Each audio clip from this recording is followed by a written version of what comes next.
No way to really prepare for it mentally. You could be prepared for it as far as getting all your stuff post-op, getting your faja, getting your boards, getting your meds, getting your chairs, but no one can prepare you for the mental and the emotional part, not even the physical, because your body got to heal because it just went through something so traumatic. Hey y'all, so this is a continuation of what y'all just was watching. Yes, I have something new on because it is the next day. As y'all can see, the next video, y'all gonna see my day 12 post-op, and how I feel, how I'm going about that one. So just keep along, okay? So yeah, I told you I was gonna come back because I had to go to the bathroom, but my friend actually came over.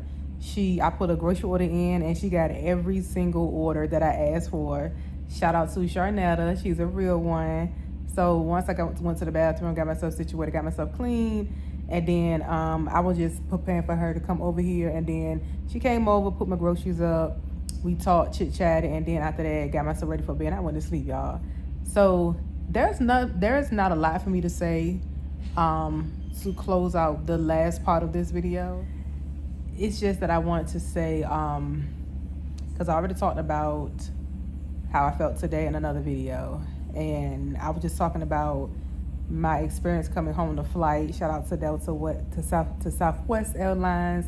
Their crew was amazing on the flight that I was on. I am going to make it my mission to send reviews to both hospitals, my surgeon's office, like Google reviews, and Southwest, because your experience has everything to do with your care as well. So if I had a bad hospital experience the first and second time, if the surgeon office was rude, if Southwest gave me a hard time, it would have added an even more negative energy to my experience, which my experience was nowhere near negative. But I'm just saying, that matters. Y'all talk about people in the hospital and them feel like they're not being paid attention to, they're not heard, and it's in the fourth. I thank God I didn't experience that. So from the hospital I had my surgery done at to the hospital I had to go to because of my ileus, both were amazing. Both places, the staff were amazing from beginning to end, from admission to discharge. I cannot brag about my surgeon, Dr. Bruto, and his office more enough. They are wonderful. He is amazing. Dr. Mark Bruto is amazing. His assistant, Angie, is amazing. Like, words can't even express how grateful I am to have him part of my care team. That's why I just feel the need. If I can't do nothing else, I'm going to do a Google review on everybody, because everybody were 10 out of 10. But other than that, when I got home, after I got clean, got situated, my friend came over the next day, helped me get situated. I think I already talked about that. I'm not sure, y'all. Sorry if I already talked about it. But other than that, I think I'm all caught up from my Miami stay, from recovery to now. Despite me having to get readmitted to the hospital, I have no regrets, because I still needed some IV fluid, because I was so dehydrated that me drinking a 1 bottle of water every 6 hours was not going to get my body moisturized as it needed to. So going to the hospital was best for me, because it got my body back going, and it healed me so fast. So yeah, never be against going to the hospital, because sometimes you actually need it, and I'm so grateful that I did go. I have absolutely no regrets from my surgery. Love my results. I am still bloated. Which I will talk about more of that in the next video, because I had my post-op day 12 virtual appointment with my doctor. So y'all gonna hear about that one in the next video. But 10 out of 10, I highly recommend to go for it if you want to. I have absolutely no regrets at all. It is all a journey, and this is just part of a journey. And y'all, this all happened in week 1. They say week 1 is for the trenches and for the streets. Every video I've watched, everybody always talk about something that happened in week 1. So just be prepared to go through something mentally, emotionally, because you don't know what happened. this might not be your story. It's not going to be your story because your story is going to be different. So it is no way to really prepare for it mentally. You could be prepared for it as far as getting all your stuff post-op, you know, getting your faja, getting your boards, getting your meds, getting your chairs, but no one can prepare you for the mental and the emotional part. Not even the physical, because your body got to heal because it just went through something so traumatic. So not even the physical part I'm even talking about, because the physical part will pass. That too shall pass. But just the mental and the emotional part of this journey, no one can ever prepare you for it because everybody is different. You may feel wonderful the first 2 weeks and then boom, it hits you. You may feel good the first 3 days and then boom, it hit you. I was positive throughout it all, although I still had like some moments of, I'm not gonna say weakness, but I did break down once or twice because I was like, I just feel like I can't do nothing. My emotional part was the fact that you are completely 100% dependent on people. Like, you can't do nothing, from washing your backside to wiping your backside to cleaning yourself to cooking. You can't do nothing. So that itself, if you're used to doing everything on your own, and I'm not saying independent women, I'm not saying alpha woman, I'm not saying none of that. I'm just saying you're just used to doing everything on your own. It is hard to just sit there and allow somebody to do everything for you 100%. You are gonna have to allow somebody to be there for you 100%. No ifs, ands, or buts about it. That's just how it is, because you can't do anything at all. And then your body just went through so much, so you need to relax. So that part is when I say the mental and emotional part, because you just can't do nothing. Other than that, I'm learning to allow people to help me, because I have so many people want to help me, and so I've learned to let them help me. So the journey has been so much better. It's just a matter of getting these drains taken care of, continue the healing process, continue walking around, and yeah. So once again, y'all, I have no regrets. I am loving my results, although I am still swollen. That is it. So if y'all have any questions, comments, or concerns, y'all want to go over something, leave it in the comment down below or hit me up on Instagram, and I'll definitely make a video about it when I'm a little bit more healed. But other than that, I will see y'all in the next one. Bye. Today, it is, I want to say, around 4:30, close to 5 o'clock. Today was good. I feel great. This morning, last night I was uncomfortable a little bit because the way my doctor cut me and sewed me back up, it's really hard for me to stand straight. Like, you'll see some people standing straight up after surgery. You'll see some people standing straight up 2-3 days, 1 week, 2 weeks. Well, I will be 2 weeks post-op Monday. Today is Saturday. It's just the way he cut me. I can stand a little bit straighter compared to before when I couldn't stand at all. But I think it's just a habit of when I stand, just be bent over. So I've learned to stand up slowly, which my doctor told me to go at my pace. So last night I was having a little bit of time trying to get comfortable. I went into my bedroom, and for some reason, I have an adjustable bed, and for some reason, the head of my bed wouldn't go up. Like, it was up when I went in there, and then I tried to lay it flat so I can scoot over. But when I got in a good position, the head wouldn't go up, but the foot part would. So I did notice prior to me leaving for Miami, it's like a sensor, and if anything is around that sensor, the head of the bed won't work. So what I might try to do is get my daughter to try to figure it out, because I want to be in a bed. Like, I want to sleep in my bed, because the recliner is good, but because my legs are so long, my legs are hanging off the recliner. But I do have my what came with my wedge. Oh, they my clean clothes, y'all. But my little wedge puller right here, it is a part of a 6-pack. I do put my legs on that on the recliner and a puller under my legs, and it feels so much better. And I also have one of the wedge pillows behind my back as well. So if I haven't said it before, I'm going to stress to y'all, get y'all a lifted recliner chair, 10 out of 10. An adjustable bed, 10 out of 10. But yeah, so once I finally got situated back in the chair, I had finally fell asleep because I have been at nighttime. I pee like almost every hour, which is okay because I'm getting all the fluid off, so I'm not tripping. But I finally laid down like at 6 or 7, and sure enough, my phone went off around 9, a little after 9:30, and it was my doctor calling me for my virtual appointment. And took everything off. Everything looks great, he said, but he was not satisfied with how my drains looked because he was like, all my drains were clogged. And he was like, you need somebody to get over there and milk your drains. So, which after milking them, it started flowing real better. There were clots that were in my drain now, like the clots came out. One of my left breast drain, the discharge went from like, the drainage went from like this milky drainage. TMI, not no TMI, but if you are sensitive to medical fluids and stuff like that, you might want to not even click on these videos no more, because I want to go in details about this surgery because it's not simple. It's not easy. The recovery is up and down.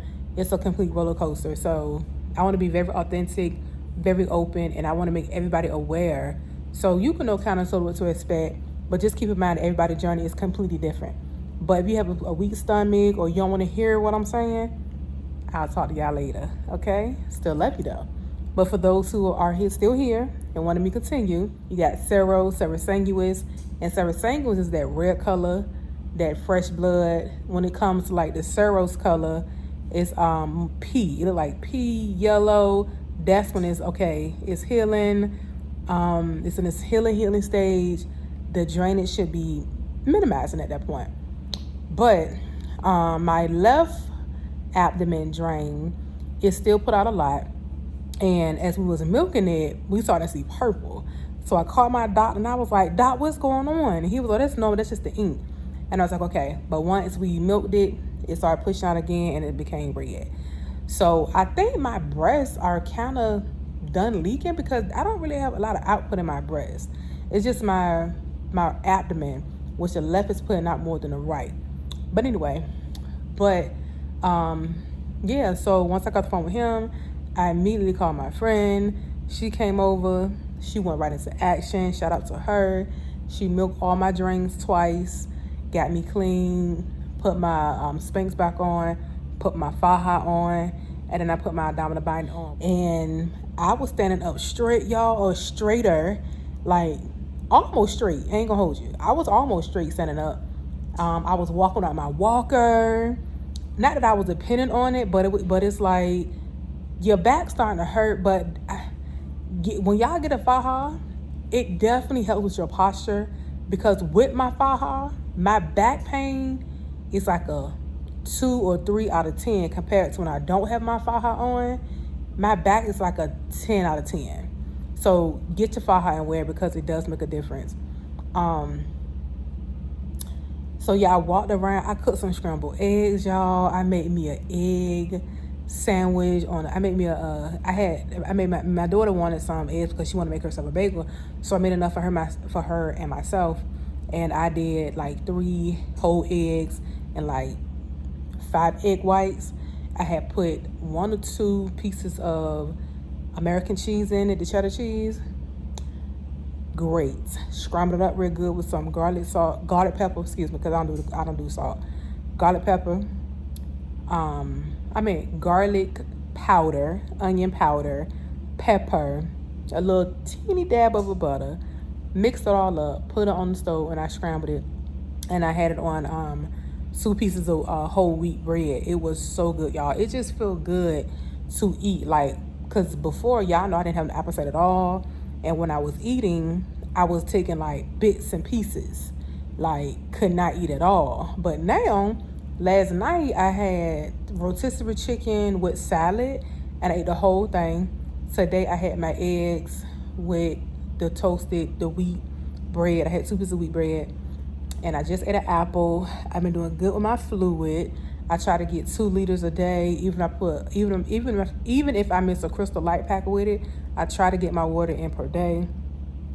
And now I cut me up some potatoes like I usually do. I put some garlic peppers, garlic pepper, garlic powder, onion powder, a little bit of paprika with some olive oil spray. I'm gonna put that in the oven. I got my rotisserie chicken in the oven cooking, and I'm gonna make me a side salad.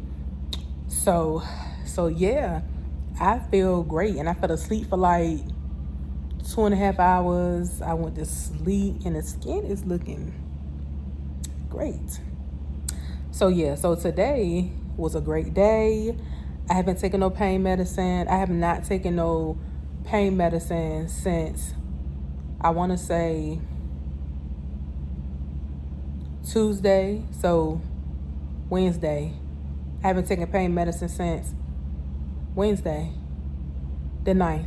I had surgery July the 7th, and I stopped taking pain medicine I stopped taking my pain medicine July the 9th because I just felt like it wasn't working. And I was like, I'm already backed up and I didn't want to make it worse. So I completely stopped taking pain medicine. All I've been taking was Tylenol. And I started taking Tylenol like when I got discharged the second time from the hospital because of my back. So now that I'm kind of standing up straighter, I haven't been taking Tylenol at all. So I literally only took like 2 days worth of Tylenol, which I was taking it around the clock like every 4 hours. Tuesday, Wednesday, I was popping them around the clock because my stomach pain was the gas was so bad. But I was like, this is not pain as far as it's just discomfort because I have so much gas because I can't push it out. So that's when I stopped taking all the pain medicine, which I have a crap load of pills. But anyway, so yeah, pain is subjective. It's dependent upon the person. I didn't feel the need to take it because I wasn't in pain. I just had a lot of discomfort. And if I did have some pain or discomfort, I took my Tylenol. So yeah, not the tea want to pop back on y'all. But yeah, I just wanted to let y'all know how my day went. This is day 12. Yes, this is post-op day 12. Post-op day 12, I feel amazing. I had a big bowel movement yesterday, large bowel movement yesterday. So my bowels have been completely regular. My bladder has been working, kidneys been functioning. I feel amazing. I'm tolerating my food, have not been nauseous since I got discharged. Since I had a suppository when I was in the hospital. I'm keeping down my food. My appetite has been increasing, and I actually want healthy food. Like, I don't want nothing greasy, nothing fried, nothing salty. Like, literally. So I'm trying to keep this up. Like, my surgeon's assistant said, shout out to Angie, she said people usually lose 30 more pounds after a tummy tuck because your eating kind of changes. So he took 17 pounds off, and then that whole week I couldn't eat or couldn't eat at all. And then my appetite slowly started to come back. Today is like my first time having an appetite and actually wanting a meal, and hopefully I eat it all, but I'm not going to force myself, which I'm not going to eat all because I cooked me a lot of potatoes, and I cooked the rest of the rotisserie chicken, which was a lot, and I'm going to have me a salad. So I'm pretty sure I won't be finishing it all. And I'm going to always drink my drink first because I realize when I drink my water or drink something, it fills me up. Yes, it does. But this is a different type of drink first so you can be full.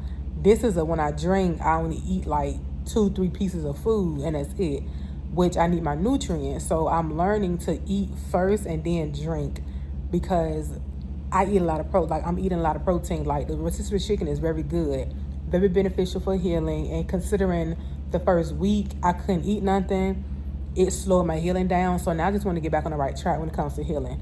I have been taking my arnica pills, which I'm going to show y'all them. These little arnica tablets that go under your tongue, I got from Amazon. If y'all can see them, I got from Amazon. And this is the Tylenol that I've been taking too. It's like for arthritis. Like for arthritis pain, you take every 8 hours Tylenol, and this is $6.50 per tab. So you can only take these 3 times a day. because you're not supposed to exceed more than 2,400 milligrams of acetaminophen. So keep in mind, do not be popping Tylenol around the clock. It can mess with your kidneys. So if you take it like you're supposed to, take it every 8 hours, because that's 3 times in 24 hours. Putting you at the max dose at like 20, because you can only have like 2,400. So it puts you at like 20, I think it's like 2,300 or something like that, and cut yourself off to the next 24 hours. Other than that, my antibiotics are here. These things stink, and it's a lot more left because I gotta take one I gotta take one 4 times a day. So it's every 6 hours. So yeah, I've been on that. My blood pressure has been amazing in the hospital. It was like in the 119s, 120s. So I stopped taking my blood pressure medicine because my nurse judgment, as we know, we are the worst. I didn't want my blood pressure to bottom out. Like, I don't really check it,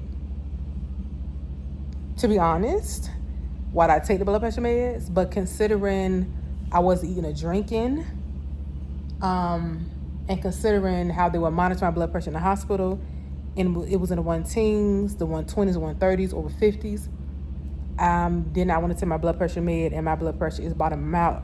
And I'm trying to figure out why I'm lightheaded and dizzy, and the whole time my blood pressure is low, and I'm taking blood pressure meds when my blood pressure is low. So I just stopped taking it. I am going to have a follow-up with my PCP. I have been called in the office, but of course, by the time I wake up and get situated and remember I need to make an appointment, it's already 1, 2 o'clock, and that's the busiest. So I'm gonna call Monday morning and try to get a virtual appointment or telehealth appointment with my doctor, just to follow up with her and see what she want me to do with the blood pressure med. Because my whole point of taking the blood pressure med, if y'all can remember, I was on phentermine for like a month. Nothing against it. It's just, you just gotta learn how to eat, because baby, the weight will come back. So phentermine was making my blood pressure hella high, and that's why she put me on phentermine. But I took myself off of phentermine real early. And since taking myself off phentermine, my blood pressure has been fine. So yeah, y'all, just want to catch y'all up on day 12 post-op. I feel amazing. I feel great. I'm pretty sure tomorrow I'm having me a bowel movement because I can feel it rocking in my stomach. And other than that, just waiting for my food to finish. I'm about to watch 1,000-pound roomies, and I'm gonna relax. And I'll catch up with y'all on the next one. Bye. I was able to get in my faja with Nyla's help. It took less than 1 minute. Tears of joy. Oh my God. And when I first went to Fajas Imas in Miami, it took an hour to get this faja on. This thing takes less than a minute to put on. I'm so happy.